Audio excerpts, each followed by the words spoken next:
Hi, welcome back to week 2 of the Spine Times video edition. You'll notice that our camera didn't get repossessed. We still got our great props, so we're just going to keep doing as many of these shows as we can before people find out, right? So last week I talked about what happens to teachers in the beginning part of the year when they start coming in with hand symptoms. What I want to do this week is talk about what all those hand symptoms mean and what they don't mean. Now to do that, what I'm going to need is like a neck and like an arm and maybe a shoulder or something like that. You know, if we could, oh look, you know, that's the great thing about when you get the video camera. These people come and they just want to be on camera so bad you can make them do anything. Stay tuned for that because we'll be having some great ideas over the coming weeks. Anyway, that's all beside the point. So this, you guys will recognize our buddy from last week. Yeah, she's still here. So this is the hand. People come in, they complain about hand pain, and they universally say carpal tunnel, which refers to a whole variety of symptoms. What I want to talk to you about is very simple. If you have pain in the hand, it means that the median nerve underneath here is getting crushed, either in the carpal tunnel, right? It could get crushed here, or it could get crushed here, or it could get crushed here, or it could get crushed here. There's 4 places this thing can get pinched.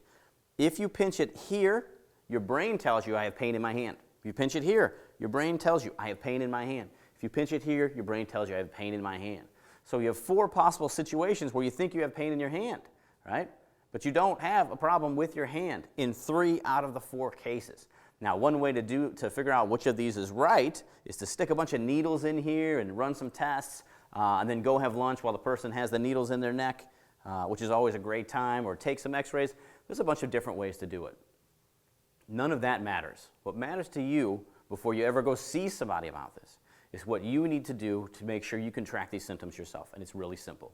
You get a bag of ice, you get some frozen peas, if you're from the country, a bunch of frozen meat, you know, my friends up north do.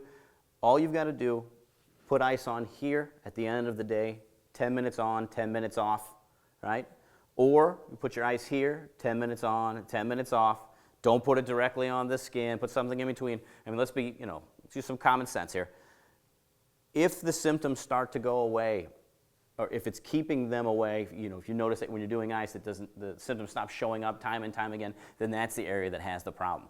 But even that doesn't matter. The most important thing that you need to take away is that you're having these symptoms, if things are going wrong, at the end of the day, then using ice to prevent them from coming back and to lessen the symptoms that you have is a great way, because these areas are traditionally very thin areas. And what that means is that the ice can penetrate down, it can cool the area off, it can stop it from becoming so hyperemic, and it really will help you out in the long term. Now, I don't mean this as a permanent fix, but as a way of preventing the symptoms from getting worse and making sure that you can actually write the next day. This is a great way to start. So use ice is the first thing I want you to remember. And the second thing I want you to remember is if you think you have a problem here, there's a whole lot of areas that you could actually have the problem.